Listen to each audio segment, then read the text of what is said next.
Congratulations. You found the Twin Cities Hit Show. Very well. Where do I begin? Ladies and gentlemen, can I please have your attention? Reach for this one. And now, a real hit show. Hey, we gotta get going. What did your watch say? Don't say nothing, you gotta look at it. Out of here. Live from the Twin Cities. One morning, I shot an elephant in my pajamas. How he got in my pajamas, I don't know. It's the Twin Cities Hit Show. Do you consider yourself to be human? Objection. Sustained. No, the witness can address. Overruled. Sidebar. Guilty. Speculation. Hearsay. Bailiff. Briefcase. Disregard. In my chamber. Stop Beaver and the witness. Arrest. We could totally be lawyers. Let's get this hit show started.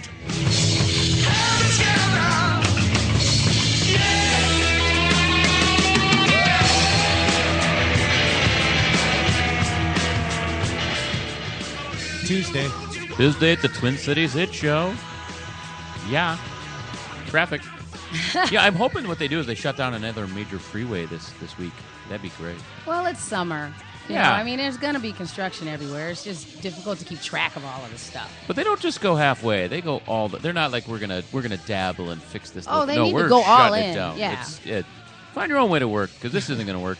Because you're coming out of the Iowa area, right? Yes. I have to cross 7 rivers and an ocean, and then I have to switch to a biplane. Because what was it, a week ago or so, where the 35 between the crosstown and all the way north of 94 was just a parking lot because of construction. Nice. But this week it's been nice. Hey, they should make a joke about how they're like seasonal. There's like a season of construction, a season of knock. It's just coming to me.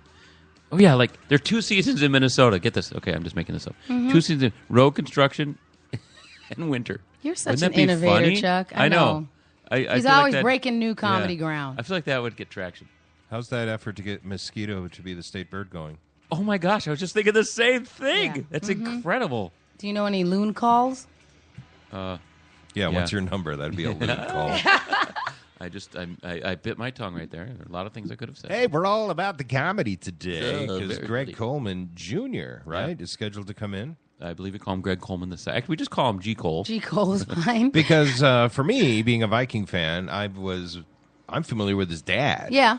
And I'm not familiar with his comedy, but evidently he's doing quite well in the comedy world. I am his comedy mom. Thank you very much. Now, what does that story mean? When he gets here, he could tell the story. I'm his comedy probation officer. No, you are not. You are barely your own comedy probation officer. I'm his comedy buddy. He does a bit where he talks about his dad. Mm-hmm. I've been conditioned to not like my name, and it started as a child because my father never called me by my name. It was just always boy, you come here, stop it. I'm like, yo, being a father that busy that you forget my name, dude. I mean, because we don't have a big family. There's 2 kids. One is a girl. And I'm named after my father. So that's the part where I'm like, wait, how can you not remember his name? Yeah. It's comedy. It's comedy. You know, I knew Greg before I knew his father. I'd known his father separately because his dad actually worked for the company that ran radios for the Bloomington Police Department. Okay. So all the admin would go out to lunch with him, and he was kind of a sales guy for the radio. I don't know how you go from being a football major kicker dude to radio guy. He would correct you. Punter. Yes, I know. I couldn't remember if he was the... he segued from football onto our Eyewitness News morning show for a while. Oh, really? He was the sports guy in the morning, and then... Now he does a good job with the commentary, though. Yeah. I really enjoy it every week. Yeah. Well, every week they play, so... Yeah, he's on KFAN for the Vikings coverage. Mm-hmm. Let's not promote other venues. Let's just... If he were on Live and Social, I'd care, but he's... Fair enough. Okay, fine. All right. So... He's a good dude, as is his son. You know, Greg's a great guy. I'm glad his comedy career is going well. I'm happy to be able to check in with him again. So he'll be a lot of fun. And he knows a lot of different kinds of stuff. So he tries to act like he doesn't know stuff because it's easier than to act like, oh, wait, I do know things. But, yeah, Greg worked for me for a while as an intern over the old radio station and stuff. And so he has grown up very nicely. He's a nice young man. He's so cute. now. Mm-hmm. I tell you what, he's amazing with the crowd. And sometimes he'll get up and just do crowd work, nothing else. And his background right now, he works at a school as kind of like the security guy, and he's got some great stories out of that too. Yeah. So very funny stuff. That's what Ragnar was doing. I don't know if he still does. He was at Minnetonka High School, kind of roaming the halls, making sure kids didn't get out of line, and kind of a counselor, but not really a Yeah. counselor. Yeah. So that's Yeah. what Greg's doing now. Well, overnight, I guess they finally decided, well, you know, maybe that Nazi flag, rebel flag, should not be flying over the Capitol. They're leaning that way. Yes. The governor, it sounds like, has also got on board at this point, saying that they should take down the Confederate battle flag. I'm just been up there. amazed that it took that long. But here's from CBS and the governor as part of the little snippet from their report from overnight. Good morning. The Confederate flag has flown on state capitol grounds for more than half a century. First on the dome and then in front of the building where it stands today. It's the only flag that can't be lowered without a legislative vote. But now the governor's calling for it to be removed for good. It's time to move the flag from the Capitol grounds. Flanked by a bipartisan and diverse group of state lawmakers, South Carolina Governor Nikki Haley made history Monday, standing up for taking down the Confederate flag. I'm just amazed that they present this like this is a big step of courage. It's like, Well, there were a number Duh. of people who have been saying for years that that's their history and they should be allowed to use it. And it came up the last presidential election, and it's, so it took something so heinous, and so racist that they're like, well, you know what, maybe we shouldn't support that. So, I mean, here in Minnesota, we have our own problems. Like they're trying to decide if they're going to rename Lake Calhoun. So I guess we just need to worry about this. Oh, I didn't even know that. You guys missed all that? Yeah. Oh my gosh! So they were working to change the name of Lake Calhoun because when? It's going on again now. I mean, this actually started a few years ago because it's named after. Let me get this right. Okay. Calhoun is some name of nefarious Origin, yes, and so he but was I a don't bad want to dude. kind of thing. So, Yeah. so they've, He this had was? come up before, and so now like they're the trying to bring it up Indians. again. Okay, I'm surprised you guys didn't know that because you guys are the ones that are from here. Yeah. So, Well, he did. I've never heard it. He had a I'm lot of watching the- conflict with the Indians, didn't he? The Native Americans. Wasn't that I've his? never heard this story. There was a okay, so here it is. Okay, so it turns out that Calhoun, so during his 30 years on the national stage as a lawmaker, a vice president and secretary of war, Calhoun argued that slavery was a positive, good thing, and that those enslaved and espoused such states' rights doctrines as the ability of a state to nullify federal acts in which it disagreed. So now he was tied to the Minneapolis area, because he was one of the people that established Fort Snelling and the Minnesota-Mississippi rivers, it sounds like. So now they were going, so they started a few years ago. There was a petition that came out that said we should change the name. This guy is not a cool dude. We shouldn't name it anymore. So it's one of those things that you can't just go, I want to change it, because it looks like the park board just doesn't have the power to name lakes, and that there's a state law that says that the commissioner of national resources and all these other people have to get involved. And so this name, it's been like 40 years that they've been calling it Lake Calhoun, and now they're going, no, he's uber racist. We don't want to call it. Only 40 years? Let's see, who's barred from the law from changing a name after 40 years after the name? Yeah, so since it's been named that for more than 40 years, you can't just pick a new name. I think it's been like hundreds of years, Yeah. probably, because the Calhoun Beach Club has been around for almost 100 years, I think. Yeah, so now they're trying to figure out what they're going to switch it to. And I if they never even would can. have. Calhoun was just a name with no emotion attached to it until now, this morning. I think that's the case for a lot of people, but there are also people that are going, you know what, history is important. And those of us who know it and want to espouse it shouldn't support things that we know are people who were not a positive influence or don't fit the needs of the community at this point. Yeah. He died in 1850, and if you look at his picture, he looks like he had rabies. He looks like a pleasant man. Yeah, he did. Well, here's the thing.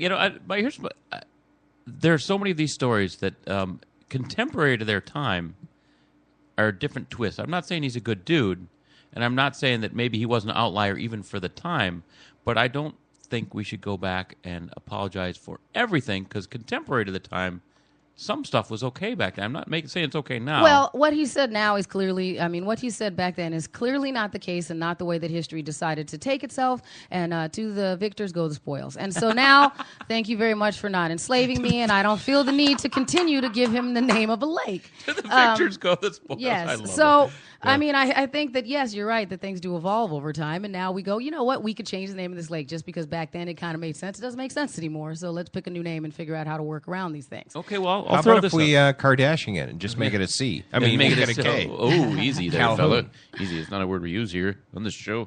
Grandpa was kind of a well-known fella around town, and Are you Minnesota royalty is what you're saying? No, I wouldn't say that. But Okay. he was Jewish, and that was back in the day. There's a lot of anti-Semitism that most people don't even really know about, and it kind of fell away with the end of World War II. But a lot of Jews weren't allowed to go to a lot of places. That's why you see a lot of predominantly Jewish nursing homes and doctors and all that stuff, because the Jews weren't allowed to go to the other places. Right. So Grandpa was, like I said, a bit of a celebrity locally. He was a newspaper reporter, and that was when that was a big deal. And I mentioned on another episode where Leslie Nielsen played him on a TV show. So he was offered a free membership to the country club, I think Town and Country at Cretin and whatever street that is, over by the bridge. Okay. And he said, you know what? I'm not going to take it, because you know what? You wouldn't let me in before you knew who I was. And so, no, I say no to your membership. But I think that, and Lindbergh, for example, is a very rampant anti-Semite. Of course, he's a bit of a hero, and what happened with him and his baby makes him a real Minnesota hero. But I think if people revisit some of these people in today's mentality, that we look at them differently. And I'm not defending Calhoun at all, because I don't know enough about him. Sounds like he really was a bad dude. But it's interesting that if we look at things, 50 years, 100 years later, there are a lot of really bad people out there that we don't want anything. Yeah, I mean, at the time, maybe they thought that they were doing the right thing. That's not my concern. Yeah. It turned out that it would not have worked out for a number of people and would not have taken the country in the direction that it needed to go, or what we at this point would think would be an acceptable direction. So I think that's fine that we can go, you know what, things have changed, and we can rename some things. So they don't have to stay there just because history is history. So, cool, read it in a book. Speaking of people with bad intentions, sounds like Putin is getting ready to continue invading this summer. Yeah. Right. Nice music. That's awesome. So we are now arming various European countries near Russia. Yep, we are. It sure seems like it's driven by one dude. That's what frightens me about this. The Cold War is amping up because Vladimir Putin is putting his foot down, and I just lost words. Well, here's CBS talking about what's going on. Good morning. Well, the U.S. is moving combat equipment, including tanks and artillery, into 6 countries who feel threatened by Russia. Secretary Carter told me that financial sanctions have not yet caused the Kremlin to reverse course. The U.S. and its allies, they need a new playbook. Russia's neighbors are nervous that they may be Vladimir Putin's next target. The U.S. will arm 6 countries, Romania, Estonia, Bulgaria, Latvia, Lithuania, and Poland, in order to prevent the type of assault that Russia launched in Ukraine. It's heavy combat equipment for training purposes, principally, because these are not forces that are permanently stationed there. This is a sign of a different kind of footprint, lighter, more agile, dealing with so-called hybrid warfare, the little green men phenomenon that we saw in Crimea and Ukraine, and that many countries that border Russia are concerned about. Yes, indeed. And many countries are concerned about that. And that's another part of NATO's new playbook, is helping countries that have that concern to harden themselves. So basically, we're not going to get involved directly and play with your ball directly, but we're going to give some other pieces to everybody else. We're going to have boots on the ground, as they say, though. 250 tanks with the crew that goes with it. So should he do an attack, we're going to have U.S. men and women involved. That's kind of... Yeah. Well, consider the source very here. Cold War-y. This is from The Independent, so the title scares me. I don't know anything about The Independent. But the U.S. commander in charge of most of America's nuclear missiles has warned that too much power is concentrated in the hands of Russian President Vladimir Putin, and drawn parallels between Russia's recent behavior and that of Nazi Germany. Oh, icky. Icky. And that's the commander of the U.S. Global Airstrike Command. So those are the guys with the missiles. Icky, icky, icky. Well, he sat down and talked to Charlie Rose, Putin, and he tries to, sidestep and deny everything. Here's a bit of Putin. You're going to hear the voice of an interpreter, however. the concern that Syria can become Libya, or like Iraq. Because, before the authorities... He's talking about Syria and why they back that crazy leader in Syria. I'm going to let this continue here in a second. Okay. But he's saying because when we left Iraq, then's when it became a terrorist zone. So they're backing the bad guy right now, he says, just because they don't want terrorism in Syria. Well, it's already happened. In Iraq, and Saddam Hussein himself were destroyed, there were no terrorists there. There had been no terrorists. Let's not forget that. After the invasion to Iraq, the authorities have been destroyed, Saddam was hanged, and then the ISIS came there, the Islamic State. And we do not want similar scenario to be implemented in Syria. That is the baseline of our position to support President Assad and his government at the moment. It can't be done from outside with use of force. That's the matter. So he goes on, Charlie Rose asks him, so you seem to be gearing up with aggressive moves toward these neighboring countries. Two things. I get a kick out of suddenly the interpreter becomes female. And second, he sees Putin things completely different. I did not like you using the term aggressive. Aggressive, correct. We're not being aggressive. We are persistent. Russia is not striving for dominance or to be recognized as superpower. We're not imposing our own standards or models on anyone. What we're seeking are equal partnership with all members of international community, United States, European partners, in Asia alike. Will base cooperation on the principles of mutual respect and equality. Okay. Yeah. Wow. Yeah. So it'll be an interesting excellent summer. job of spinning. It'll be an interesting summer over there. You're a House of Cards guy, aren't you? Not enough. I've only seen a handful of episodes. Oh, so it's a much great TV. show. Yeah. I know it's on my list. I just don't have time to squeeze that one in. And why are you bringing that up? What about it? Well, I love the Russian piece and the negotiation, which is very similar to what we're going through, and the negotiation they had with the Russian leader. Right. And, who has that same kind of bravado? I mean, Yeah. clearly he was based upon Putin and all that stuff, and so very well detailed. Like it really, whenever you watch House of Cards, it's one of those shows you're like, oh my gosh, is that really what it's like? And then something like this comes out and you're like, oh my gosh, that is really what it's like. Because you want to hope that it's just a TV show and that it's really not that salacious is the way that it sounds. And it doesn't really go that way. And then you see something like this, you go, yep, that's pretty realistic. And that's unfortunate, because House of Cards does not look, it is not a cheery show. It's an excellently written show, but it's certainly something that you hope that there is a lot more fantasy involved with it and not really the way politics works. I guess you had some? Oh, nothing. Our guest is running just a little bit late, by the Okay. way. Some nanny problems, hard to explain. But he'll be here. He's Bring the nanny. Bring the nanny. Well, now that depends, son. I missed earlier in the week when Brian Williams sat down with Matt Lauer. Yeah. Oh, I didn't see that either. What did he have over there? Because they did announce that Brian Williams will no longer be the anchor for NBC Nightly News. Right. It'll be our guy, Lester Holt. Lester Holt. Who I and like. that Brian Williams, I know that he is there, moving him into news rehab, basically. No, he's and actually pushing him back on the cable network. So he's that's doing news rehab. Online jewelry sales. No, they gave him a baby show over on the other station where he can't do as much harm right now. Lester Holt, by the way, was once let go as a local anchor because really? he was deemed not good enough. So high five, Lester. Yeah, well, he worked it out. Yeah. Good for him. You know what I really like about Lester Holt, and I'll address the elephant in my room, may not be your room. It's a black dude, and it's a black dude that it's not. He's there solely on his merits. There's been no discussion of we need to get a black lead anchor.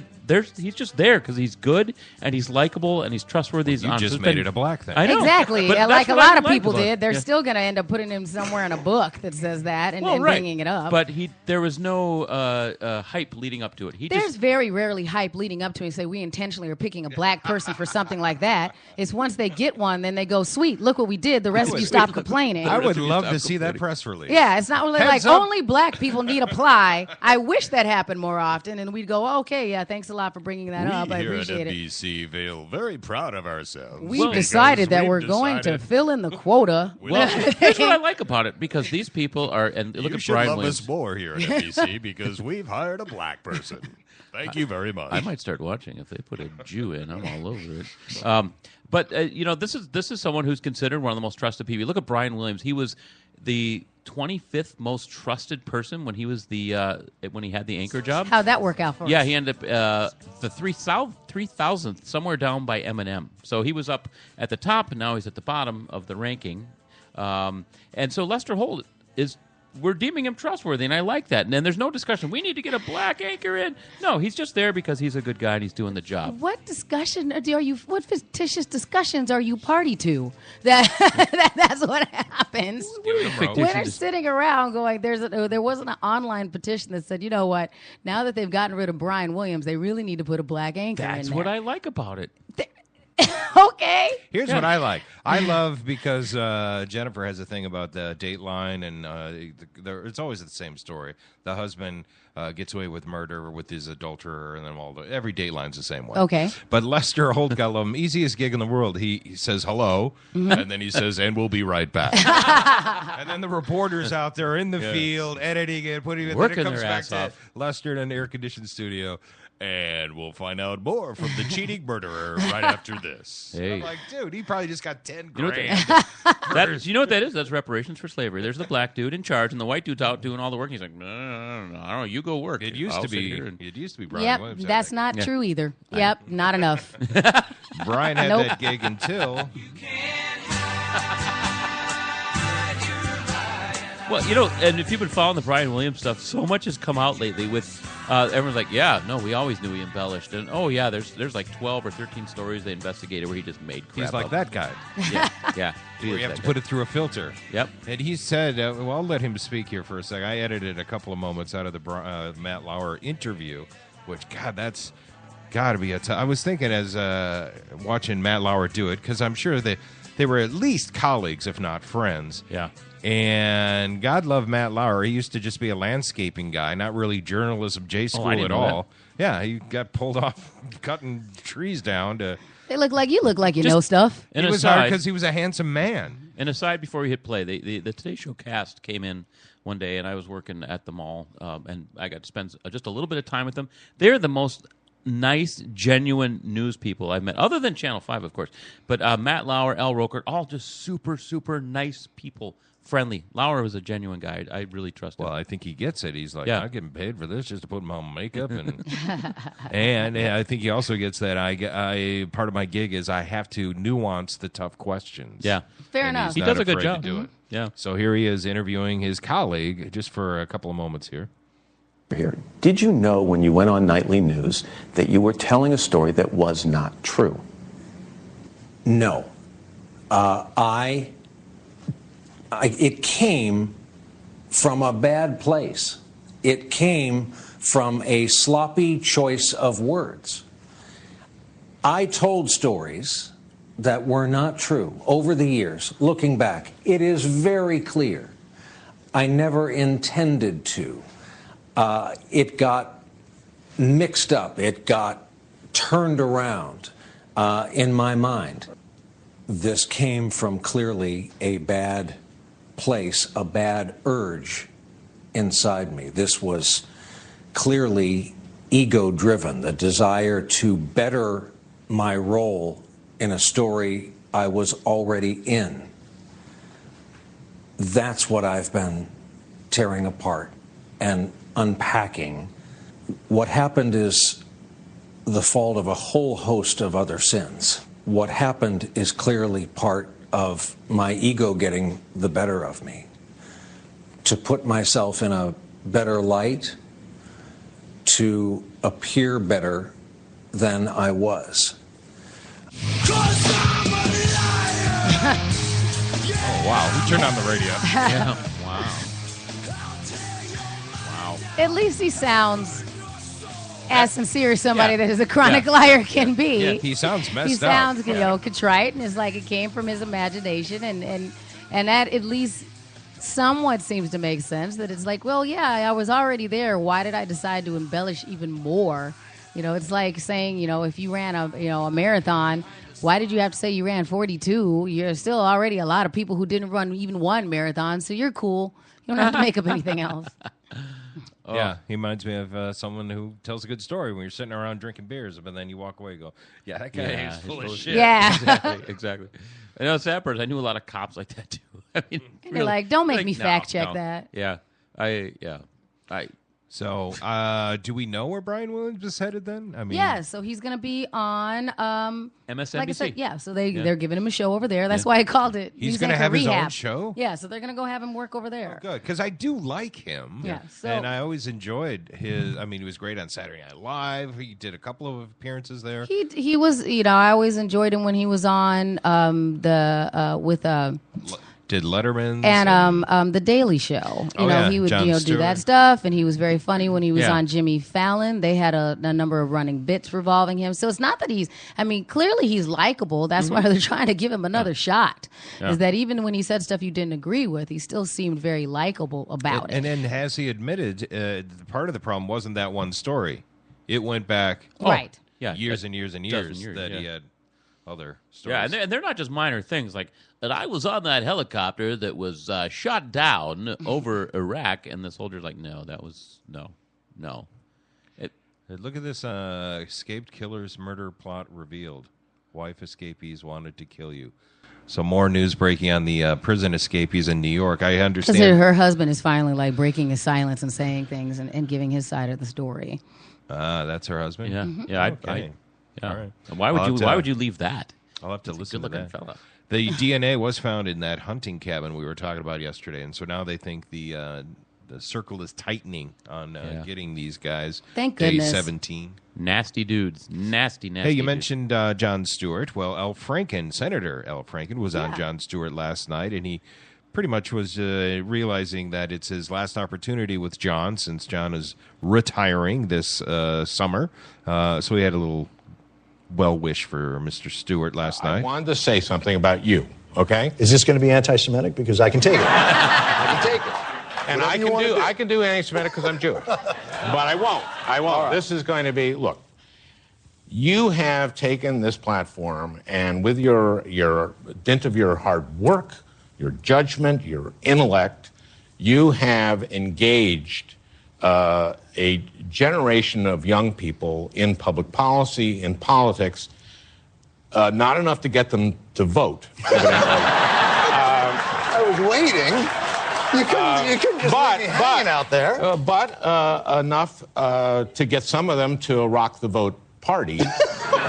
And those are fun parties. I'd always said to people. So that's what I wanted to say. When you left comedy, were you frustrated with the impotency of it? Because it is relatively. Let's face it. Are you? I mean, is that about you? Well, I'm curious. No. I wanted. Look, I'm in the Senate right now. I use some of my background to win over my colleagues on the other side. The first day I got there, Jim DeMint, very right-wing South Carolina at the time, now at the Heritage Foundation. Mm-hmm.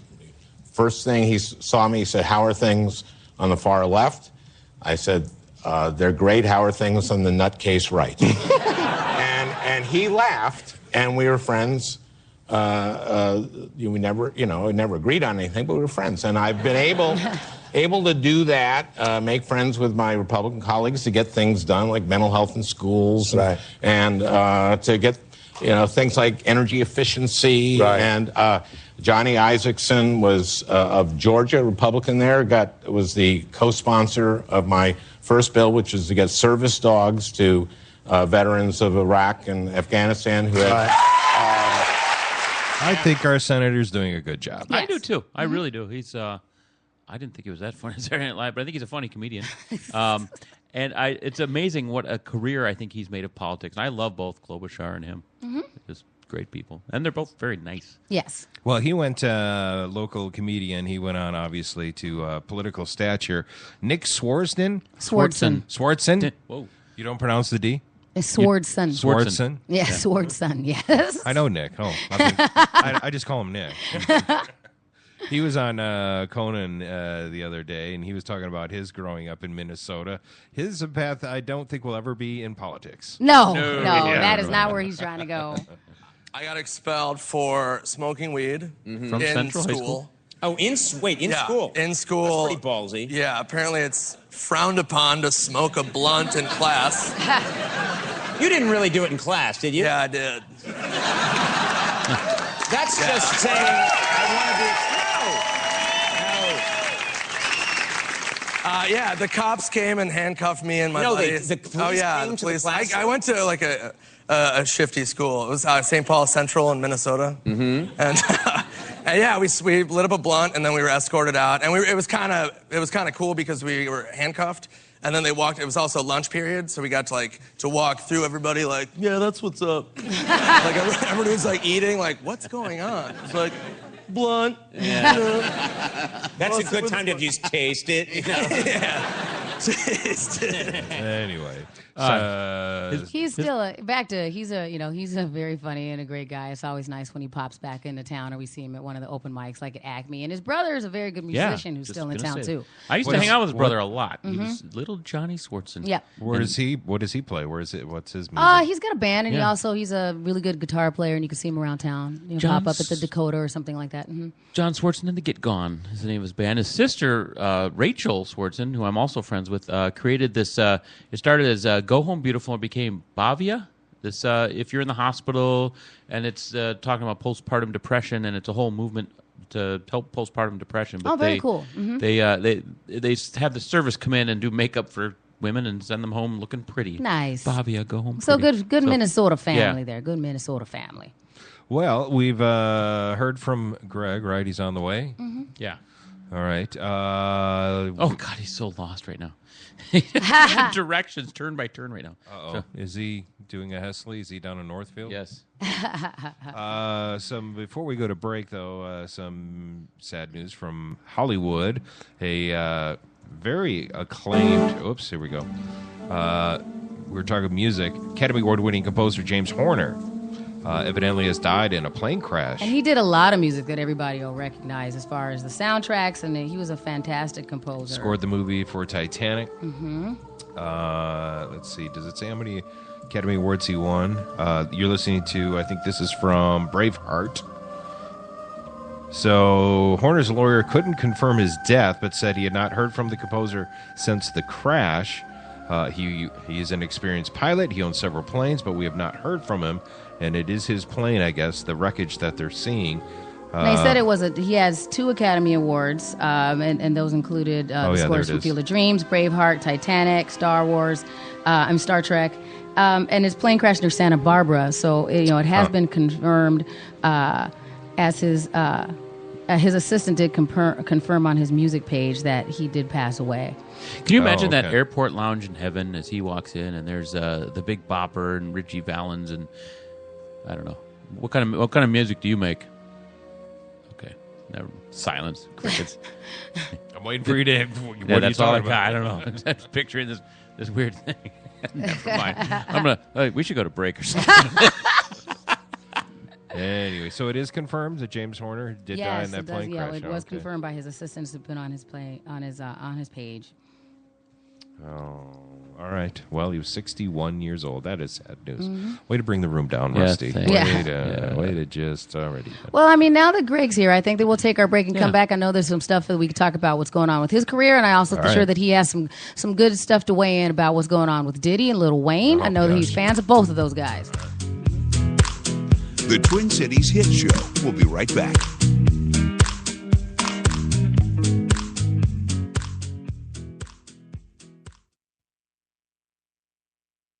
It's been a Twin Cities food legend for almost 30 years. It's been the anchor for the Minneapolis warehouse district since it opened. And you may not know that the Loon Cafe can provide their outstanding creations and much, much more for your gathering, whether it's a private party or corporate event. For custom catering beyond the menu, contact the Loon Cafe. They'll create foods that will amaze your guests. Leave the cooking to someone else. Contact Brian at the Loon Cafe for your catering needs. Call 612-332-8342 or visit looncafe.com.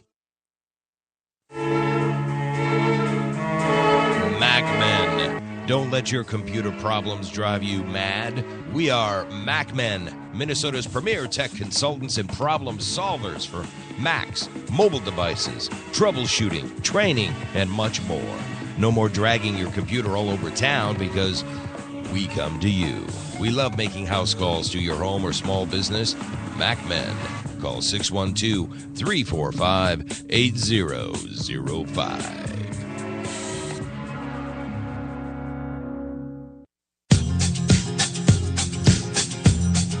The Alive and Social Network is alive and growing.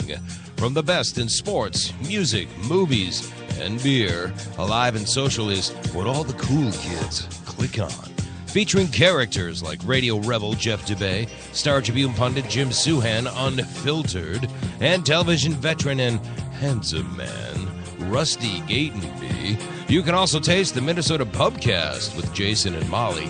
Join the band with live band karaoke night from legendary O'Gara's in St. Paul and the live music showcase from Shamrocks. Yes, Alive and Social Network does indeed rock and roll. The Jeff Dubay Show, Jim Suhan Unfiltered, the Rusty Gatenby Review, the Minnesota Pubcast with Jason and Molly, live band karaoke, and Shamrock's live music showcase. Join the fun. Be alive and social with the Alive and Social Network.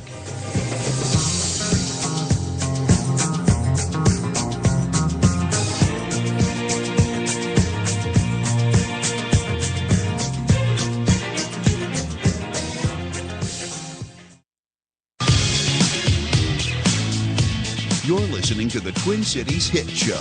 Say it fast 3 times. We just dare you.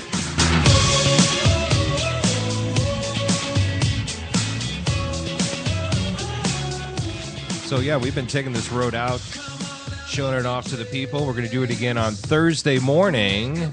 Yes, we are. That's going to be fun. Golf tournament, Rod Simons, Golf for the Gift, all about adoption. It's going to be some former Viking players and Twins players. And Rod has a great story and why he, started that family. I mean, that tournament and how his family has been able to adopt and how they help other families be able to do that as well. So it's a great tournament. And Rod's a great guy too. So the check-in is at 10:30. So we thought, let's just push our show back an hour then.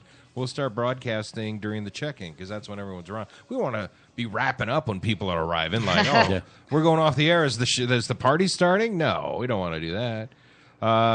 So what's up? We've got Greg Coleman here. Yo. And he is not the Viking punter. That is his father. We ran a bite from your stand-up where you talk about growing up and your dad going, you boy. Yeah. Not knowing your... And it's his name. How could he not know or forget your name? Busy dude. People off. I do like this about Greg because when Greg first applied for because he had applied for a job with the radio station that I used when I was the promotions director when we were B96. And at first, he tried to act like he wasn't that Greg Coleman, which I give him a lot of credit for.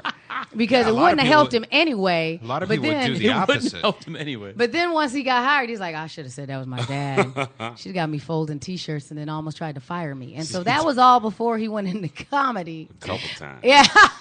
Did you try and fire him? Shannon tried not to hire me. Yeah. But I was the best out of that group. He was and he was a knucklehead back then, but he has matured well. I've said this to his face numerous times. Why was he a knucklehead? That's because he didn't know how to act in front of people, but that makes him a good comedian, a very poor bad promotions. Exactly. He can't be a promotions assistant. I'm not putting him in front of, in charge of other interns. I can't but now, outstanding. He didn't know how to act back then. So how to act. Cracking jokes or something? Yes, but inappropriate jokes, all day jokes, and inappropriate jokes. Funny. Not funny enough. Funny enough to get us sued, and everything was an HR violation back then. But he's gotten much better now. And the other thing about Greg is that I'm glad that Greg is doing great in comedy now because he was also that dude that we'd go, you know what, you're really funny. And he'd go, yeah, I know I am. And then he would never get on stage. And he would not, he was just avoiding open mics. He wouldn't get on stage. He was just shuffling his feet and dragging his feet. Were you afraid? Oh, man. It was weird because I always wanted to do comedy, but it was just like I did everything around it. Yeah. And then when he was comedy adjacent forever. I was juxtaposed to comedy. And it's like, just go right to it. Mm-hmm. And then once he got on stage and really started like really working, I mean, now his work ethic is great. You know, he spends a lot of time working on stuff. He's one of the people that, a few people I invite over my house for writing group. He can actually come over. So he's doing big things. Oh, it's wait cool. a minute. There's a writing group? Yeah, he's one of the few people that I invite over to my house. It's called a writing group. I don't put pen to paper, but I'll try. Yeah. I'll try. It's So it's fun. good. So what you got going on right Comedy now? Month. Yeah, what do you got going on right now, Chico? I'll be at like comedy wise or just life wise? Just life wise. I'll be at Acme this week with Tommy Ryman. Oh, are you MC? Yeah, high five. I didn't know who this was is our MC. first time working together at Acme. That is cool. Yeah, we've done shows together before, so that's good. So this week, and I believe you guys said Tommy's coming in tomorrow. He's in next week. Oh, he's in next week? Oh, okay. Well, so this weekend, so we, who Greg's talking about is a good friend of ours, a very funny guy named Tommy Ryman.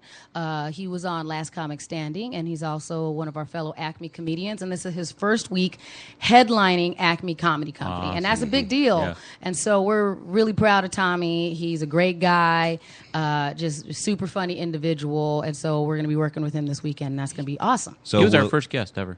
Yeah. Very Was he? cool. He's a cool, really cool kid. So will he be like, don't kill out there. Don't leave me. I need to No, come it's going to be in." a great show. He's, Yeah. he's not one of those people that's hoping we're not funny because he's funny on his own. That's See, what I'm I saying. think that'd be me. Yeah. You bring your sucky, shitty jokes No. tonight. That's why it'll it's be fun. this 'Cause Me weekend. and Tommy have a thing, like we worked together a couple times. And he says, we need to do this all the time, Right. man. You go there and scream at him, then I just up there. I'm like, yeah. And I've worked with Tommy a lot too, so it really is going to be just a super fun, lighthearted, just a great show. This is going to be a good weekend for people to come down and see us at Acme Comedy Company. Yeah. All right. Well, don't blow it, Greg. I'm going to do my best. No not pressure. to. No pressure. So we were alluding to Puff Daddy is in the news. Yes. So here's what happened. Take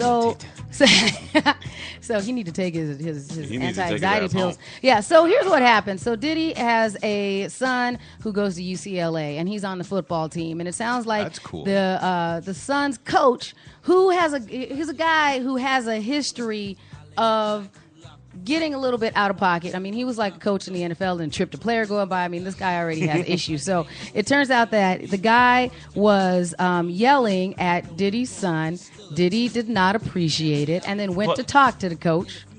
And then the guy was like, huh? Yeah, he was there. And so it sounds like he went to go try and get the guy's attention. It was like, I don't like the way you're talking to my kid. And the guy blew him off. The coach blew him off. And Diddy did not appreciate it. So he picks up a kettlebell and slings it at the dude. A deadly weapon. Yes, exactly, which is why Diddy ended up in jail. And he ended up getting sent to jail, and he ended up getting charged with assault with a deadly weapon, 1 count of making terrorist threats, and 1 count of battery. Because, he missed, but if he had hit this dude with this kettlebell, that guy would have died. You can't throw stuff. Even though, we all hear those stories about coaches taking things too far and yelling at kids and parents getting all freaked out. But this is just on such a superstar level now that has gone so I'm surprised ridiculous. that Diddy was strong enough to pick up that kettlebell and throw it. Like, he's really insane. He's almost 50 now. Like, it's just crazy that this is the thing that sends Puffy to jail. I mean, all those rappers being dead around him, all those other rappers going to jail, the nightclub shooting, and then you go to jail for football practice. Right, getting mad at your kid. Yeah, who's on special teams. Leave your kid alone. Let him figure it out on his own. Yeah, It was a 5-pound kettlebell, it says in the story. Oh, okay. No, I'm just kidding. I don't. Still, he needs to get what he gets. Like, I understand it, but say away. So your dad never came to your defense and said, I'm going to sling something at your coach. No. Kettlebells weren't popular back then. Well, weight still existed. Yeah, but we're talking kettlebell. That's why he picked up the kettlebell, is it had an easy to grip handle. He's probably, if he had picked a real weight, it wouldn't have been as aerodynamic as a kettlebell. That's not going to help his son. Going in and yelling and tripping at the coaches isn't going to do anything. No, even if you have a coach that knows that he has because the strength coach, I mean, he used to be the conditioning coach for the New York Jets. And this was the same guy who got caught tripping Nolan Carroll. Yeah, and so, dealing with this dude clearly is not the most stable of people anyway. And you're not assisting in the situation. And why would you risk? I mean, if he had killed the guy, game over. He's like, that's my boy. So we would have been in jail over protecting his son. Nice use of terms there, Rusty. Hey, I'd like to. I've had when my son was parent coached absolutely coaches who were just idiots and douchebags. But Right. never came close to doing anything like But that. you've probably seen other parents that did. Oh, yeah. You hear those And stories all the time. My son had a nice career through high school and college, and I was silent because I didn't want to be the obnoxious one. As you know, I would just say his name a couple of times so he knew I was there. Right. Go get him, Connor. That was it. Then I was quiet. And you watch the rest of the parents flip out. I wasn't screaming. Yeah, but other parents were. But Yeah, I don't think I'm going to be that kind of parent. beyond either. that, if you are about to kill someone, his You gotta make sure your business son's is at done. least a starter. His business is done. Have you guys seen this story? I guess Brian Williams was there when this happened, and he's suffering from PTSD. Yeah. Yeah. He feels bad about the whole situation. He handed the kettlebell to Pete. Yeah. And Greg, Rusty showed me this story, and I think you appreciate this. Did you know Lil Wayne was supposed to come play at the venue in town? I saw. Well, I saw that. Are you I saw- familiar with the venue? First of all, Yeah.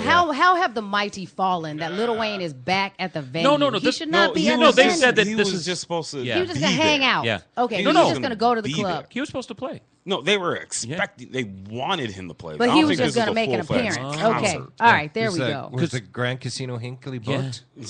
No, they said that his tour right now is he's doing big venues and little Small venues. venues. And Yeah, this said that he was scheduled to perform and he was supposed to be Okay. there on Sunday night. And I still think that he could be slight. I mean, the venue's not tiny, but But, he I should mean, still it be doing is- better than the venue.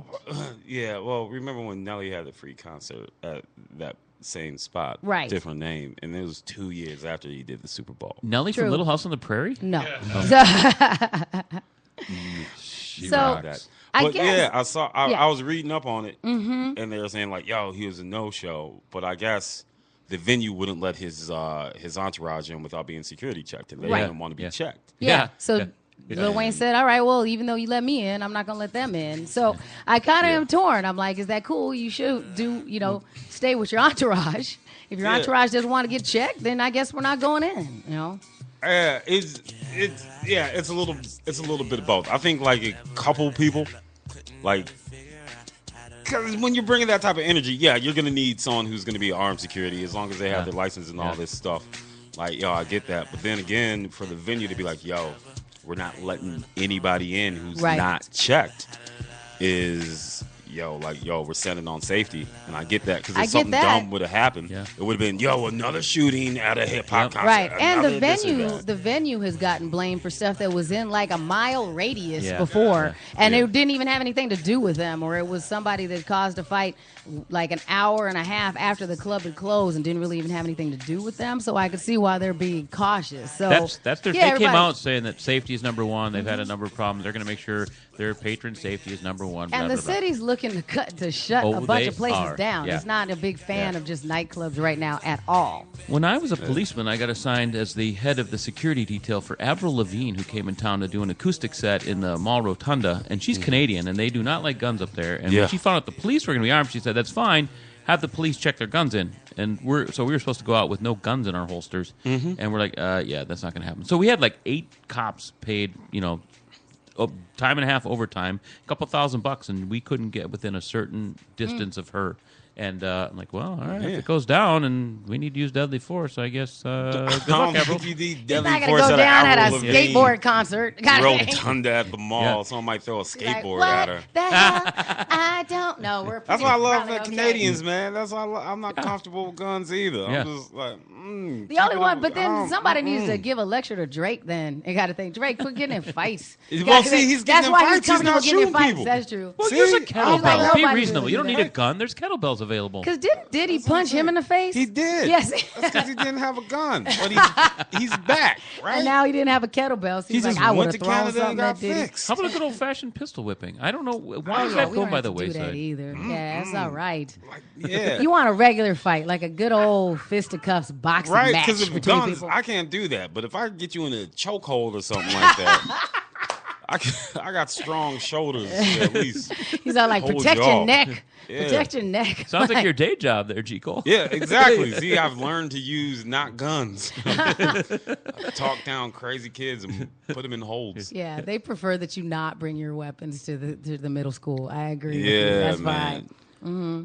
It is. Those kids are crazy. What do you do? I'm a bouncer at an elementary school. I'm a behavior intervention specialist at an elementary school. It's a BIS. So describe a typical day then. What goes on? Every day is different. Like I'll pretty much be a responder. So if like kids are having issues, they'll call me in. Sometimes they'll call me in for something minor. Other times they'll call me in if a kid's flipping out in the classroom and throwing chairs. And You're on the property though, or are you at home waiting for the bat? And then you scramble. No, I'm definitely on the property. Usually just hang out in classrooms where our high flyers tend to be. Yeah. And then if they're kind of doing something that's in danger to themselves or the classroom, we kind of remove them and kind of deal with the situations like that. Well, I think you have some credibility. I mean, walking in, you're a hefty dude. Used to play football. Yeah, they don't care, man. Yeah. Oh, they don't. They have no, because they know we can't hit them. Yeah, like so, like you would think that it would be a thing to some of the kids, but nah, kicked, bit. I've been punched in the back of the head. Oh, Lord, all type of stuff. What school? Where is this? This is in North St. Paul. Huh. Right by the snowman on 36. It's exactly right. It's under the shadows of the snowman. Shadow of the snowman. That sounds like a good book. Right, the shadows of the snowman. Well, I'll tell you what. As a cop, and our school liaison guys used to get their asses kicked all the time. Kids don't respect anybody anymore. Yeah, kids don't respect anybody anymore. Those kids. Yeah, it's tough. It's tough. That's why you gotta try to build a relationship with the kids first, because whenever they're doing stuff, just like, listen, dude, you need to stop. Like, just stop. Like, they're legitimately, like, it's been 45 minutes because it's like, yo, listen, I don't want to have to go over there and, like, have to put you in a hold and blah, blah, blah. If you feel like you need to throw a chair, here, take this chair and throw it for 45 minutes. But it's like, I don't want to get into it with you. Right. And then there are sometimes like, yo, we're done with this. Bring in another teacher and let's get it handled. But yeah, we're trying to work on ways to figure out why this is going on. Is it a school for kids with No, trouble? it's just normal public school. That's just how life is now, Rusty. Yeah. Yeah. You had a great bit on it the other night. You were at the Tuesday night show at the VFW, and you had that show was fun. that was a great bit you did on it. But it's pretty much. I don't want to steal your thunder here, but no, that's all right. That was a great she one. kicked your ass for the better part of a 20-minute meeting, and then and then she goes, "Hey, wait a minute." Yeah, she needs your help. Like, you know, it is what it is. Like, I don't want to paint it like it's a horrible job or anything like that. Like, I like it and I enjoy it. And a lot of times these kids have issues and don't know how to convey them. Right. Because, you know, they're with us for a couple hours a day, but with other people who might not show them the right way to how to handle these things. And it is what it is. We got a couple kids out, you know, spike, but, I mean, it's nothing uncontrollable. And real quick, something that we brought up yesterday, I just want to let you know that just because the president has now used the N-word does not give you license to use it all the time. But here goes, can we pull up a picture of all the presidents? Will you pull up a picture of every single president? Mm-hmm. Barack Obama is not the first person to say nigger. Okay? He just used it in the proper context. Yeah, in the proper context. Yeah. You telling me that none of those dudes said the N-word before? Wait, wrong. The last dude said the N-word. He was talking about Kanye, right? He used that right there. He was just the first person to say it in front of Don Lemon's face. I gotta change. Has there been any fallout yet? There's a lot of discussion. I mean, what is the? I mean, what do you expect is fallout? It can't be. He's already in there. He got paid before the show. What do we mean by fallout? I figured Fox News would go all crazy about it, but no. I think that it was very in the much of used in as I said yesterday, used in the right kind of context, and there was a reason why he had to use it, and it did show what it was. Because if he had said, if he had said, well, that's true. If he said it like that, they'd be like, he is too down. I do not need him to be down like that. But if he had said the N-word, then it would have just been breezed over. And nobody would have been uncomfortable. Nobody would have understood that the power that word still has when used in that light. And so it was important because he is somebody that is so careful in the way that he chooses his language, and you do know that he picks around things and does have a tendency to be very intentional, and there is a reason why that word had power when he used it. So What is their fallout? It's this is how, and he gets, the people he gets who to already bring the light don't to like it. him are gonna like him less, Right, and plus he gets to bring the light to the fact, because we talked about when he launched his Twitter account, what was one of the first things people started throwing is that word at him, and they didn't put N-word or N with a bunch of asterisks in it. They used the word. Some lovely gentleman from Minnesota got visited by the Secret Service. Exactly. And he since lost his job. He was a car salesman. Good. They fired him. Yeah. Good. Yeah, man. I'm all for it when crazy. somebody does something crazy and then they do it on social media and then they get fired. I'm like, Yeah. okay, you want to make that public? That's cool. It's America. You can say whatever you like, Yeah. but we get held accountable. You get held accountable for it, and maybe you are now at bad PR for your company, and they can fire you. Sonically, it did sound weird hearing the president's voice. That's the point. Say that. It was like, whoa, Yeah. back that up. You're right. This is the president. But like, there's a But lot it of makes us it who real. was like, he finally said it. You have to say it in those terms, I guess. But like You didn't want to preferred what? right? Like if him and Jay-Z was hanging out, that's my Jay-Z, right? But he didn't. I'm glad he said it the way he did. He did. That's hilarious. Yeah, I bet that's not. I didn't hear the original broadcast, or the original piece. But I remember I was working on a construction project. My 3-year-old son came up to me at the time, and he looks at me. Hey, Dad. Yeah.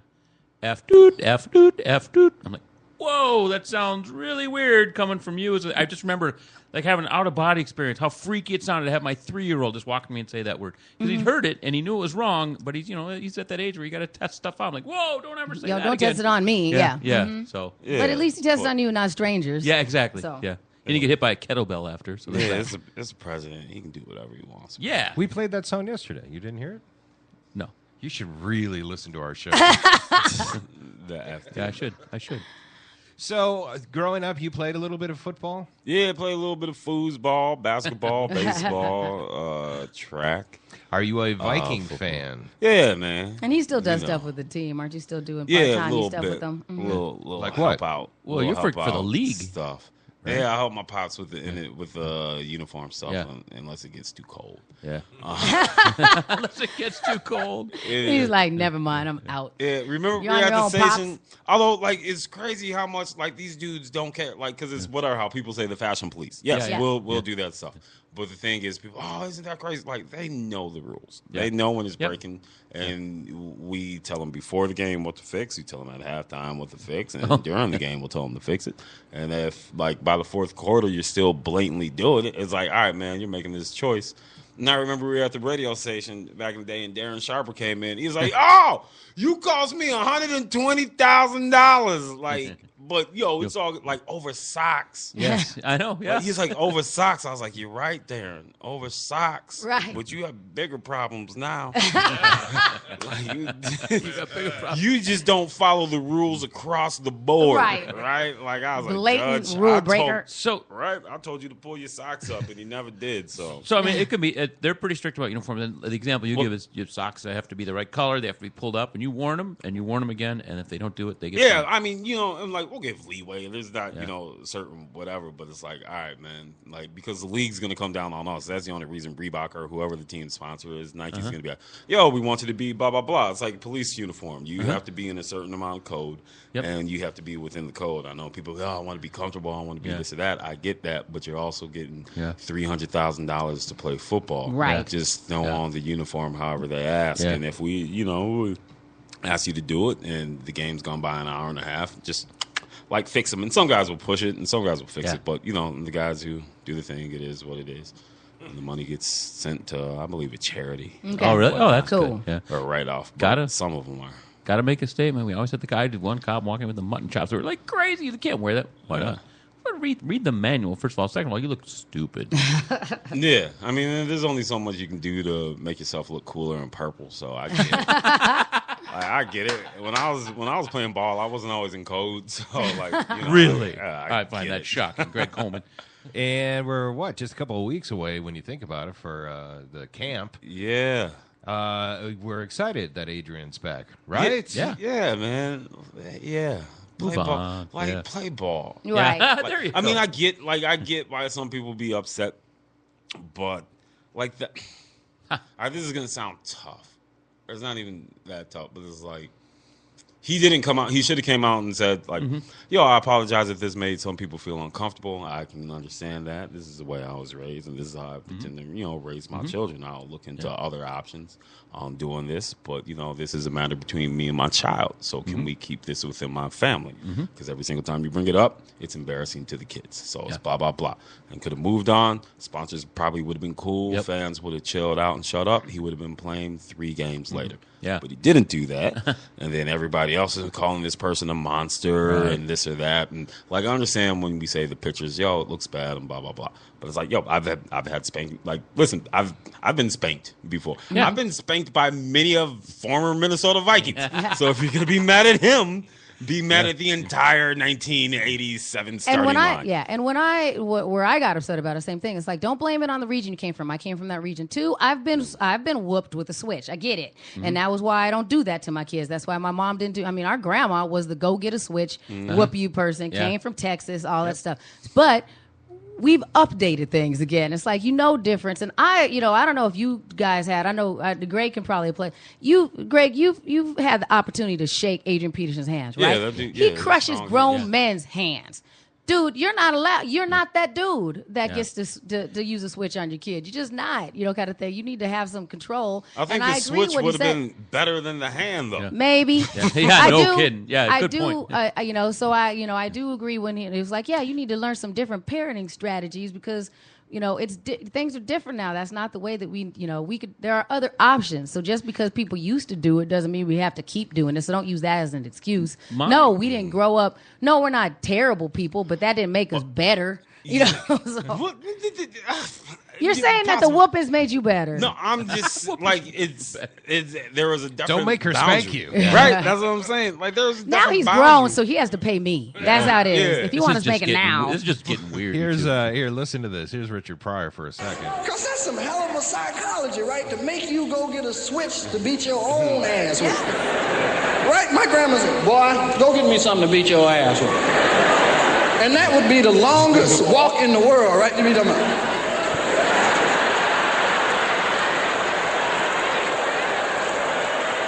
And you be thinking all kind of shit, right? Because you done fucked up, Jack.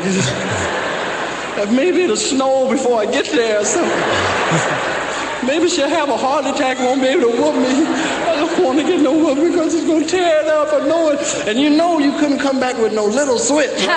Because if you did, she'd go out and get the tree and beat your ass with it, right? So there's Richard Pryor talking about and that. it's true. It's not just down south. I mean, my kids to this day still quote my ex-mother-in-law. I don't know if she ever did it, but she would always say, "Now listen, you two, I will hit you with the wooden spoon." Yeah. And your grandma was Truman Capote? Yeah, that's how the woman talked. I swear. But that's going on up here too. And so we need to have the bigger discussion and not throw him under the bus as much. I love the way you phrase how he should have apologized, and that's rational. But it's a weird, because everybody has different experiences with theirs, right? And I don't ever feel like mine was across the line because I always understood why it was. So it was like a building, like, yo, you're going to get this, then we're going to build, and you're going to understand why. And for a lot of times, I tried to talk my way out of it. If it weren't for me about to get into spankings, I don't think I'd be in comedy. Because, we had a rule. If I could make my dad laugh, before it happened, he'd be like, all right, get out of here. Well, I just think my grandmother was really unreasonable because I remember, there's times I'm like, I really didn't do anything. So it just made me think that the world is an unjust place, while you're doing that walk out to the... I mean, everybody's different. You're right. Kind of and thing. I think we're putting everybody on the exact same scale. Right, which is different. It's not the exact same scale. Everybody's trying to confuse equal and fair. Right. It's not, equal and fair. I'm just looking at it, from a perspective. I think that, we just have to update things, and you have to understand who you are as a father, and maybe look at some different strategies sometimes too, and what's the best way to overall a well-rounded way to raise a child. I kind of get that. So. And so what have we learned today? Kettlebells? No? No throwing of kettlebells. No kettlebells. No. Take that. Nice. All right. Well, you guys, when's the gig coming up? It's this weekend? We start this whole week, Yep. Tuesday through Saturday, 8 p.m. is our first show. Tuesday isn't tonight? Yeah. Tonight. We started early over there, man. Nice. So will you change it up each night, or will you tweak things, or? It depends on the audience, because you kind of just read the audience and you have the opportunity to kind of play with them. Will you leave here and come up with a kettlebell joke. If the people want kettlebell jokes, they can tip me. Kettlebell jokes instead of that, dick jokes. No, I'm just messing. Yeah, don't hit my dick with a kettlebell. Unless you pay for it. We put your website up yesterday, but oh yeah, my website's down. It's under construction. My person moved. Oh my so God, Facebook ghetto. well. Yeah, you can do that or like Instagram or Twitter. My person moved to California, so You can redirect your URL to your Facebook page. All right, we'll do that in the meantime. We can do that. Ghetto. So, I live in Kenwood, the farthest forward. I'm going kayaking after this. They don't even have internet in North St. Paul, so there's that. All right, who do we have on the show tomorrow? Tomorrow is comedian Dan Mogul, who's recently featured on the cover of City Pages. Nice. Talking about, and he's kind of a junior comedian, and he's talking about his rise and the work he's put into it. So, pretty cool thing. Some mentions about our VFW comedy show and some other stuff. And then, of course, Thursday we mentioned the big golf tournament for Rod Simons, the gift, or golf for the gift for the golf. Yeah. What is Golf it? for the gift. Golf for the gift. Golf for the gift. We'll be broadcasting live from out there. Then we got our Chart House show, which they love the... in Prior Lake? Yeah, well, Lakeville, yeah. I used to live not too far away from there. I used to love going out. Come on down Thursday. Yeah. Come on Prior down. Lakes, man. Place. Yeah. They got great food. Yeah. And they have 3rd Street beer now. Yeah, they are serving $3.50 3rd Street Brewery, Greg. And Someone's gonna have you to could drive hop us in a back. blue and white cab and get down there. Yeah. These are subtle sponsors we're throwing at you. Oh, blue. Oh, okay. Yeah, Blue and yeah, white. see what we're doing there? Yeah. But I would still use Blue and White, even if they weren't a paid sponsor. Yeah. Because they're the best. Say hi to your dad. I worked with your dad for a moment on when he did I remember the morning on news. Channel 5. Yeah, he did like, the morning news. super early in the morning. Yeah. And there was, it was funny, real quick, like 2 years ago, he was flying out to New York. I guess the Vikings were out there, and I was out there to do some junket, interview the stars. We chatted on the plane. Then, 5 hours later, 6 hours later, we run into each other again at Times Square. Yeah. It's like, how big is this town? Like, we should just be run best into the buds. same person twice. In New York City. But anyway, That's awesome. Say hi to your dad. I definitely will do. Don't let him switch you. Oh, it's different now. No more I got whoopings. size on them now. Okay, hey, All right. don't mess around. So there it is. Enjoy it Tuesday. We'll see you tomorrow on a Wednesday. Twin Cities Hit Show. And we won't stop, 'cause we can't stop.